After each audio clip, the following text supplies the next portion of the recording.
오늘 본문 이사야 20장은 이사야 예언자의 상징 행동을 보여줍니다. 1절을 보면 사르곤 왕이 다르단을 아스돗으로 보내었고 그래서 그가 아스돗을 공격해서 취한 해라고 정확한 시기를 알려주고 있습니다. 아스돗으로 다르단을 보냈다는 말은 아스돗에 대한 보복 전쟁을 의미합니다.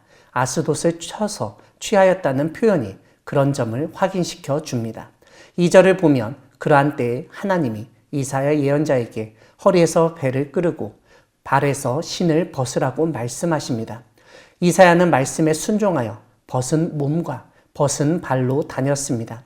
3절을 보면 하나님은 그런 이사야의 모습을 두고 나의 종 이사야가 3년 동안 벗은 몸과 벗은 발로 다니며 애굽과 구스에 대하여 징조와 예표가 되었다고 말씀하십니다. 어떤 사람이 3년 동안 일정한 시간이든 매 시간이든 옷을 벗고 신발도 신지 않고 다니는 모습은 정상이라고 볼 수 없습니다. 하나님은 이러한 이사야의 3년 동안의 나체 활보 혹은 알몸 시위를 애굽과 구스에 대한 징조와 예표로 선언하셨습니다. 우리가 잘 아는 것처럼 고대 사회에서 전쟁 포로는 옷을 다 벗기고 데려갔습니다. 일단 그들에게 옷을 주지 않음으로써 그들의 몸이 드러나도록 해서 수치심을 느끼게 했던 것을 알 수 있습니다. 이와 함께 옷 속에 무기를 숨길 수도 있었기 때문에 그들의 옷을 벗겼던 것입니다. 하나님은 그러한 전쟁 포로처럼 애굽과 구스 사람들이 벗은 몸, 벗은 발로 아수르 왕에게 끌려가게 될 것을 깨닫도록 이사야의 알몸, 즉 벌거벗은 모습을 미리 보여주셨던 것입니다. 이런 점에서 고대 이스라엘에서 예언자는 미래에 발생할 일을 말로만 알려주는 역할만 한 것이 아니라 몸으로도 표현하고 상징적으로 행동했다는 점을 깨닫게 됩니다. 즉 오늘 본문 속 이사야 예언자는 자신의 알몸, 나체를 통해서 애굽과 구스 사람들이 겪어야 할 포로의 운명을 상징적으로 묘사했던 것입니다. 아마도 아스돗과 구스, 애굽이 유다의 사절단을 보내어 반아수르 동맹을 하자, 힘을 모으자 할 때 이사야 예언자가 왕궁이든 성문이든 공개된 장소에서 기습 알몸 시위를 했던 것 같습니다. 이사야는 3년 동안 끊임없이 알몸 시위를 했습니다. 경범죄로 처벌할 수 있는 공권력의 위협과 주변 사람들의 만류와 통제에도 불구하고 그치지 않았던 것입니다. 아무튼 이사야의 이러한 상징 행동을 통하여 하나님은 아스돗과 유다가 오매불망 바라고 있던 구스와 애굽이 포로로 사로잡혀 갈 것을 미리 보여주셨습니다. 그리고 그러한 일이 발생했을 때 놀라고 부끄러워하게 될 것이라고도 알려주셨습니다.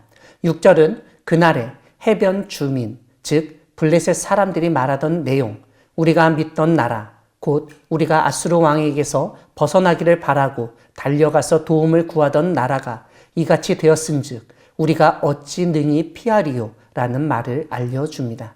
유다는 구스와 애굽이 도와줄 것이라고 믿고서 아수르와 싸우는 것을 고려했던 것 같습니다. 아스돗이 이 일을 주도하다가 오히려 아수르에 함락당하게 되었습니다. 이러한 상황에서 유다가 반아수르 동맹에 참여하고 애굽과 구스만 믿고 아수르에 저항할 수 있었겠습니까? 하나님은 이사야의 상징 행동을 통해서 애굽과 구스의 운명을 알려주실 뿐만 아니라 유다에게 일종의 경고를 보내셨던 것입니다. 애굽과 구스를 믿다가 그들처럼 포로로 사로잡혀 가게 될 것을 경고하셨습니다. 사랑하는 광야교회 성도 여러분, 하나님은 강대국을 믿고 의지하던 나라가 멸망하도록 만드시는 분이십니다.